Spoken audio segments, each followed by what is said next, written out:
Good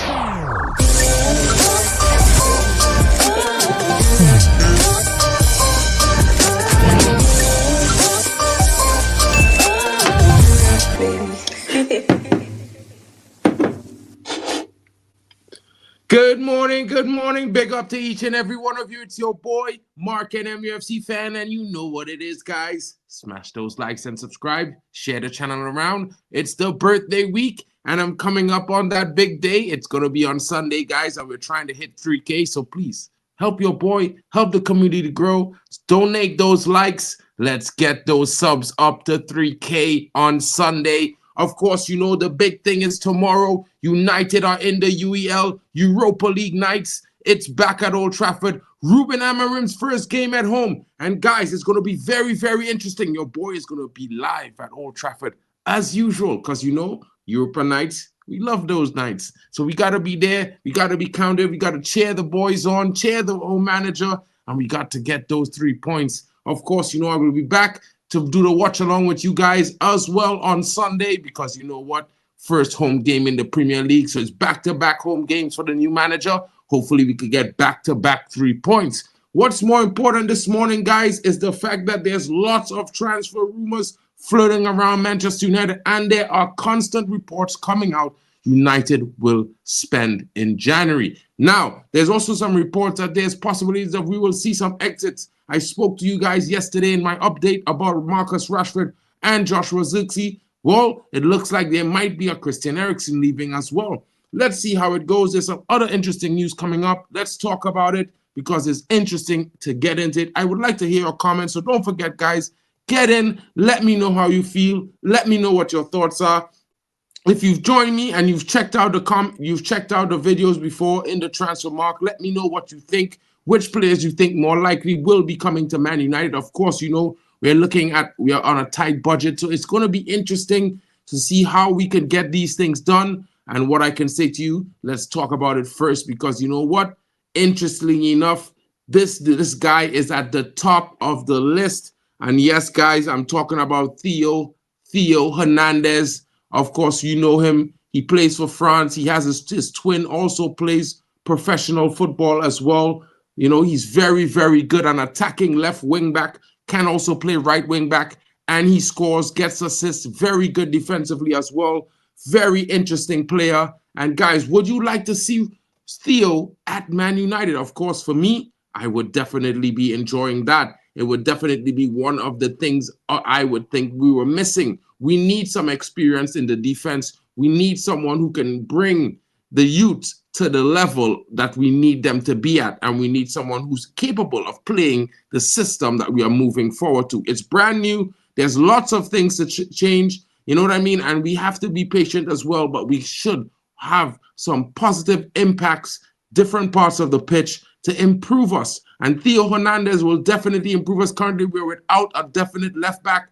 We cannot continue to depend on Luke Shaw. And while Malacia is back, it's going to take some time to get back to the levels that he was at when he first kicked for Man United. So it's going to be interesting to see how we go in this race for Theo Hernandez, guys, because guess what? He is in demand. He plays for AC Milan. He has had a good career. It's probably going to cost United some money. Let's see. Let's find out what it's going to be like because there's some reported interest that United have lined up a bid to make an offer to test AC Milan's resolve on the player in the coming weeks. As you know, we are straight going into the January transfer window, which starts basically in the middle of December. So, you know, it's the preparations are being done by all the clubs that are going to do business. It's a short window and business has to be done quick. And, you know, of course, there's lots of possible interest. He's not the only player we have lined up. There's also talks of Alphonso Davies and Milos Kerkez to fill the gap in the starting lineup. Another potential is that, you know, the Frenchman might form the continual duo of left wing with attacker, you know, that we might be changing. There are some reports that Marcus Rashford might be moving. And of course, we know we have been looking at Theo for a couple months now. It has not just been now. He was also being looked at in the summer, but was not able to get a deal over the line. It's going to be very interesting to see what happens. We know Theo is going to be somewhere in the region of 30 to 50 million euros. So it's going to be interesting to see if we can get a deal like this done. Of course, they might be interested in a swap deal.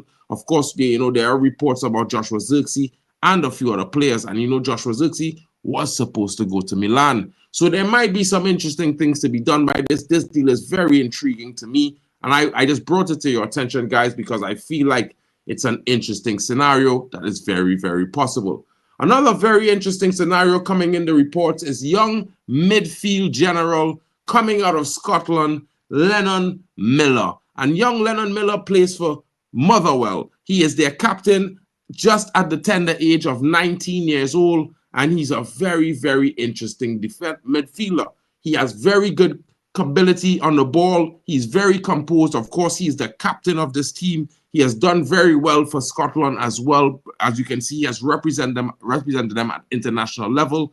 The youngster is very, very talented, and Man United are reportedly very keen on trying to find out what the terms are to enlist his services. Now, you can see against Ipswich Town, there has been room for improvement, especially in the midfield, and playing the new formation would mean that, we're definitely going to need more midfielders. And Ineos have shown they're not afraid of recruiting young stars, keeping the long haul in mind, as per Football Insider. The Scottish wonder kid, Miller, and is, Scotland's premier, all English giants are interested, like Celtics, Rangers, the likes of Tottenham Hotspurs, as well as Wolverhampton Wanderers, and the likes of Liverpool. It's very interesting to see if he could play across all the parts in the middle, meaning he can play at the DM, he can play at the 10, and he can play in the 8. This is going to be very, very interesting because we know Ruben Amorim likes flexible players who are versatile and can play across multiple positions. And of course,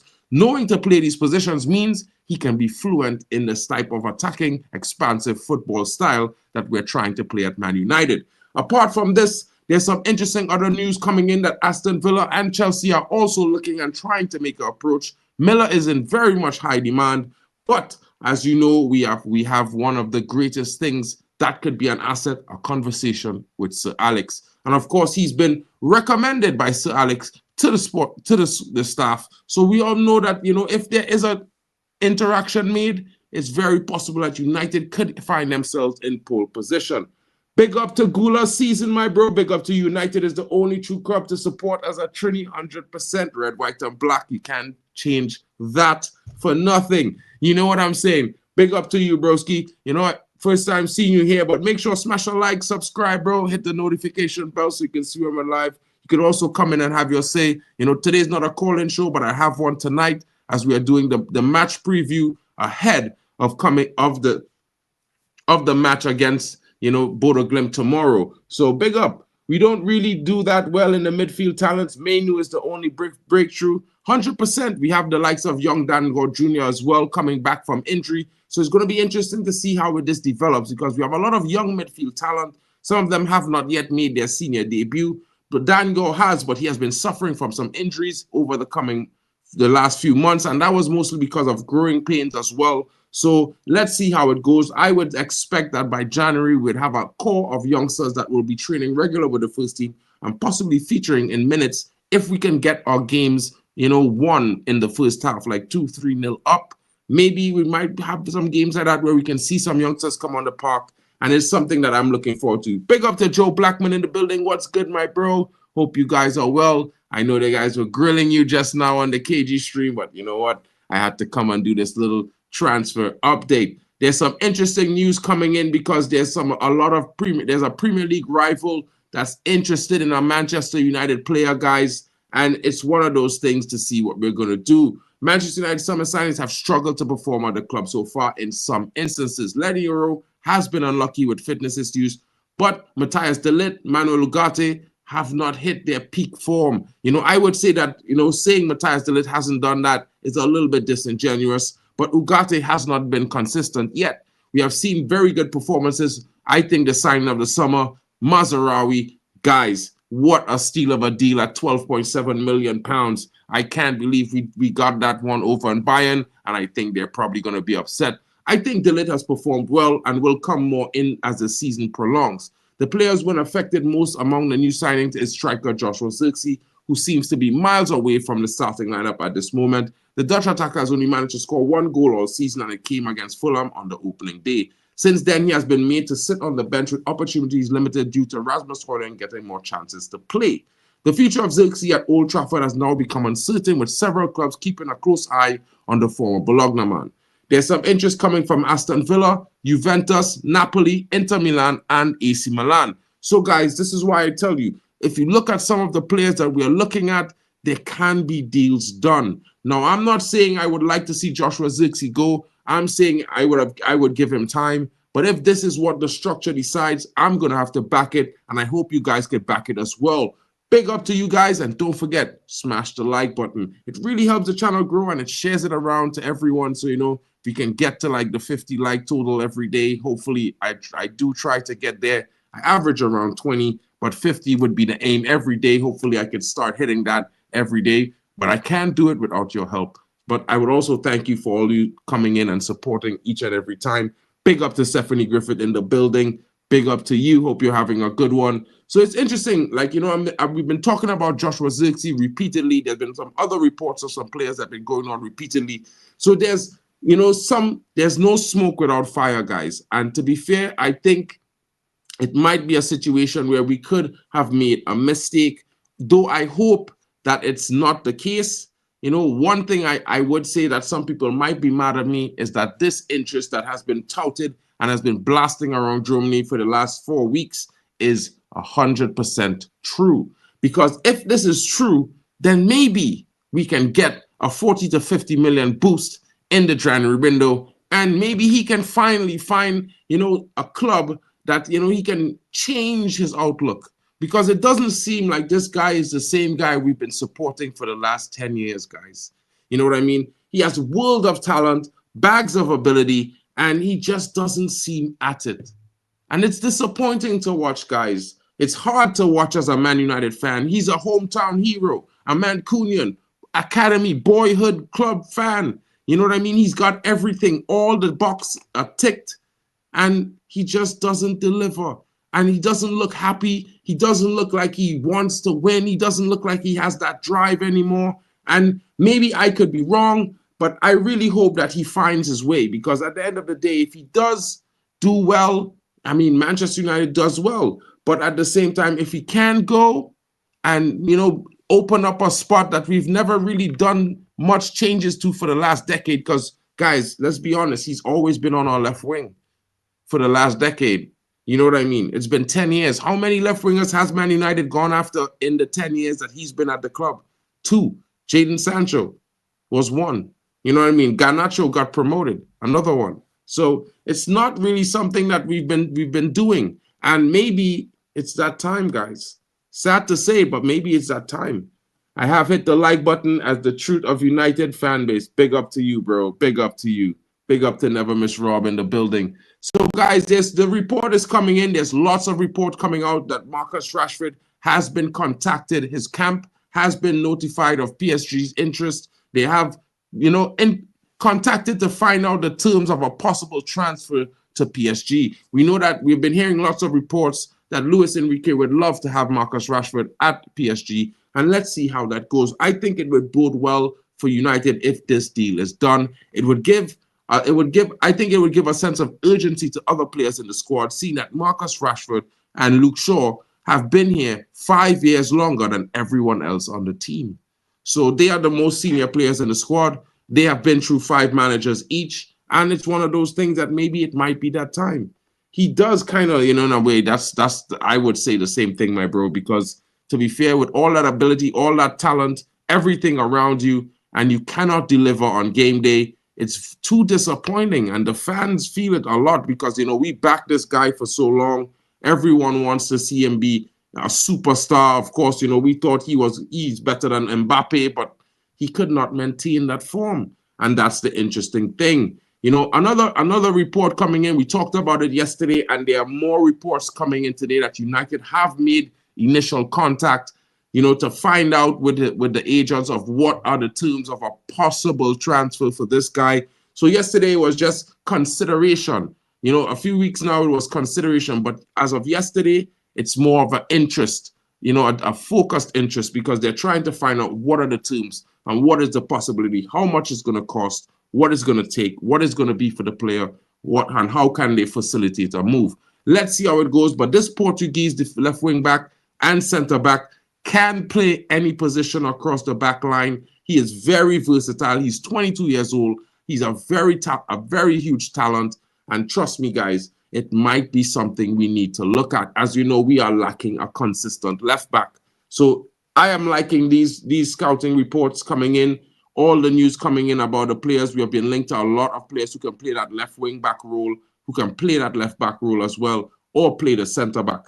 And I think that's more important right now. I know we have been linked to a lot of strikers, but I'm not talking about that today. I'm sorry if I disappointed you with that. And last but not least, I would just like to say this. Fans may have missed Amorim looking disgusted at a certain player during the match. There's lots of reports coming in that Ruben Amorim had some expressive reactions to the performance, and it was something that, a lot of fans missed. And for me, I look at it from a perspective that, Rashford has not performed well. He scored that first goal, and everyone's, including myself, thought definitely he's going to improve. This game, we're going to win. We're going to score a couple goals well, and everything is going to be amazing. But you know what? After the 4th minute, I never saw Rashford until the 90th minute. And that's because, he lost the ball, which he did all game. And it's interesting that everyone is crucifying Garnacho in this current moment. But Garnacho was there for 90 minutes. He was trying. He made mistakes. He's only 20 years old. You know what I mean? I know there's a Lamine Yamal. I know there's other top young players. But this is our top young player, one of them. You know what I mean? Ahmad is 2 years older. We still have Kobe Mainoo, who's 19. We should back these youngsters because they're not the finished article right now. And they need our support so they can develop. They need to know that we trust them. So if they make a mistake, it's okay. But when they make mistakes and we criticize them so heavily, like if they're professional players, because some people criticize Garnacho more than they criticize Rashford, more than they criticize other players who are supposed to be experienced. And it's so weird to me because when are these players going to understand that they can make a mistake? It's okay to make a mistake. That's how they learn. That's how they get better. And they could only do it in game. You can't learn these things on the training ground. On the training ground, you're not playing against a player who doesn't care if he injures you or not. And that's the reality of football, guys. You know what I mean? I think a lot of football fans forget that when you train, you're playing with teammates. And when you're on the pitch, you're playing against, rivals. Everyone, wants to win against you. They want to get the best of you.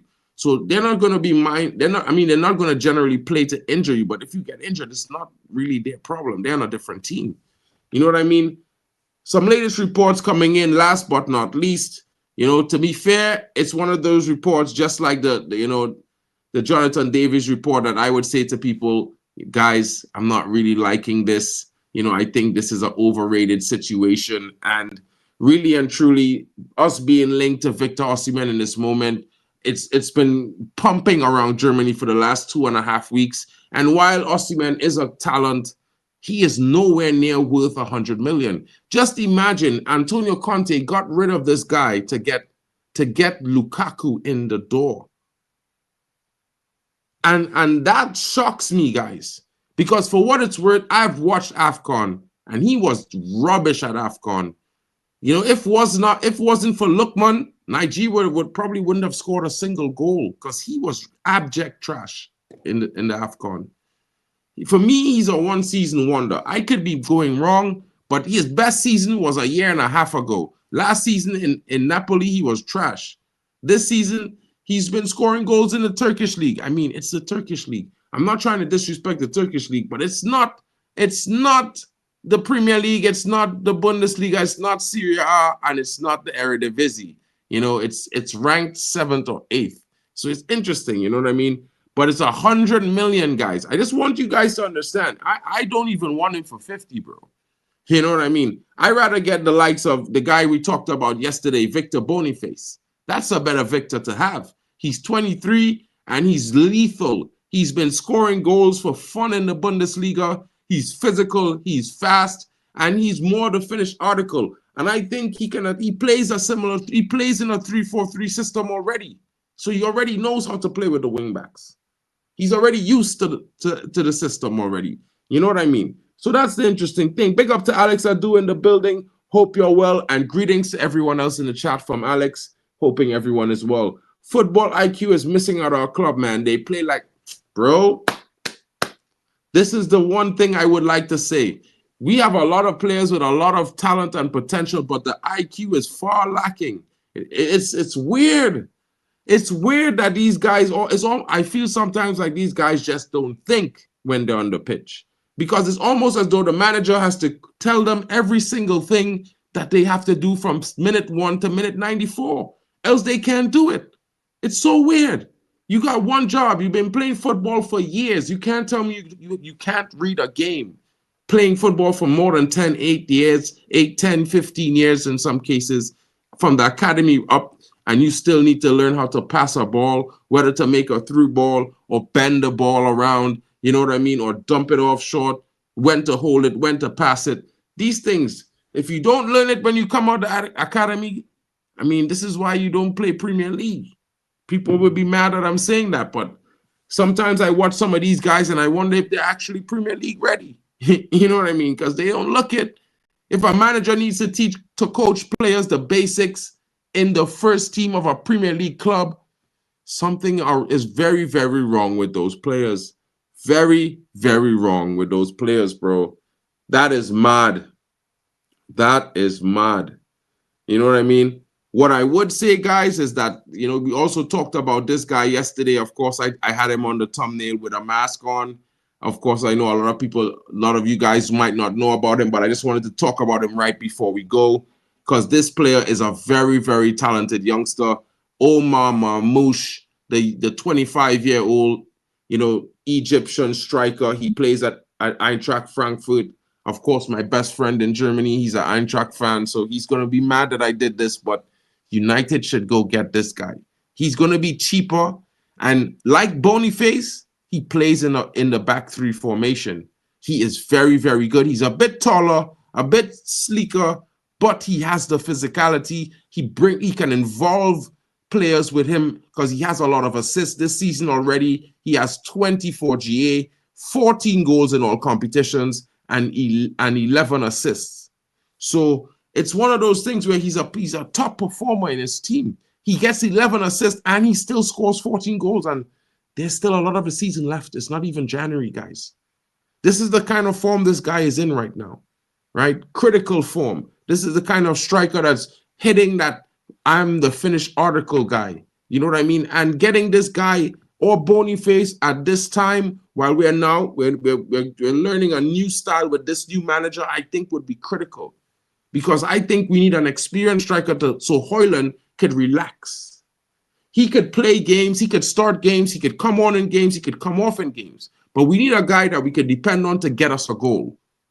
And that's an experienced striker. So it's either we get a Boniface or we get this guy, or we go for a Gyökeres in the summer. But if we could get one in January, then it possibly might be him or Boniface, because both of them are within the region of 40 million euros, which in turn is something like 34 million pounds. So it's not that expensive. And if we could get a move from Marcus Rashford, then it almost pays for that deal itself. You know what I mean, guys? Bro, you should check out Marmoush. The dude is fire, bro. I watched him a few games and I was like, bro, if we could get this guy. I also like the likes of this young striker who plays at he's now at Dortmund now, but it has this young striker that we could have gotten from Hoffenheim, and he would have been good. He would have been good, but we didn't go in for him. So, guys, this has been my presentation to you all this morning. I don't know if you guys need some time to process some of the players. I don't know what your thoughts are. You know, there are a lot of young talent, possible players who can come in and take it up another level. You know, there's a left wing backs that we've been looking at, like Theo Hernandez. We've also looked at Nuno Mendes. There's also reports that we are looking at Jonathan Davies. Not my cup of tea, I would say. But, you know, it's interesting. There's also reports that we might be bringing back Alvaro Fernandez Carreras for 16.7 million euros. And it's going to be interesting if we can do one of those deals, because we certainly need someone who can play that left wing back role and is left-footed as well and experienced at it. So I would say that is something to look forward to. Prices is going to be right in this window because, I don't think we're going to spend 100 million, but I definitely think we could get up somewhere in the region of 70, 75 because, realistically, I think we'll bring in 2 players, maybe an inexpensive, experienced striker and a left wing back. And if we do get Alvaro Fernandez at 16.7 million, then, when we look at the strikers that we've been looking at and we look at the pricing ranges, Victor Boniface comes to mind, Mamouche comes to mind. There's some other options in some other leagues, like, there's also an option from the Premier League in the likes of, Mateus Cunha, who's a decent option. I wouldn't mind him. You know what I mean? I think he's very good. He's physical. He could adapt. He's very adaptive. He's Brazilian, so he has a good touch. Let's see how it goes. It's going to be interesting to see what we do and how the moves we make. Now, don't forget, we might bring in a midfield option as well. This is why I spoke to you guys about Lennon Miller this morning, the young Scottish midfielder who can play anywhere across the midfield. He's very interesting because he captains Motherwell from since he was 17 years old. He's been the captain of Motherwell in Scotland, and he's a very, very interesting player that we can be looking at. Of course, we are looking at other players, but I think a lot of them, like Giovanni Quenda, which I spoke to you guys about before you saw him against Man City, he is not going to be able to come into the league until he turns 18, which is in March next year. So we can make an offer for him, but that deal won't happen until the summer, guys. So, that's one thing. Gyökeres kind of ruled himself out of a January move, but in the summer, instead of paying 84 million pounds, we can get him for somewhere in the region of 64 to 68. So that might be interesting, and that might be a deal that the higher-ups might be more interested in doing as a backup. And having 2 or 3 strikers is not a bad thing. You know what I mean? Especially if, we do move on Joshua Zirkzee in this January window to bring in the likes of a possible Theo Hernandez at the back or another left wing back option. Let's see how it goes. There are lots of deals to be done. Keep your minds open, guys. But also remember that there's FFP regulations, and we probably not going to have a huge budget to spend. So it's going to be some players that fall within a certain region of prices, and I don't think we're going to spend more than 70 to 80 million pounds. Of course, if we sell a player or 2 on top of that, it can facilitate more moves. You never know what could happen. There's some interest in some of our youngsters, the likes of Harry Amas with Aston Villa and 1 or 2 others. So let's see how it goes. We definitely need a proven striker. I know some people don't have the patience for young players to develop, leading the lines. So it's one of those things where I was saying in the summer, instead of getting Joshua Zirkzee, we should have gotten the likes of a Benjamin Sesko because he's more experienced and, he's more of a prolific goal scorer. So it is what it is. The structure made their decisions, and now we have to live with it. Guys, I hope you have a great afternoon. I will be back in 45 minutes, though, because the manager's press conference is going to be live today. So I'm going to be back to broadcast that for you guys. So if you have the time, tune in and let us know how you feel. Ruben Amorim will be speaking, and your boy will be covering it. Big up to all of you joining. I hope you have a great day. Big up to you, Gula Season. Big up to Joe Blackman. Big up to Stephanie Griffith as well. Big up to Never Miss Rob. And guys, I hope you all have a wonderful day. Stay safe out there. And you know what? Glory, glory, Man United. We'll be back. Big up.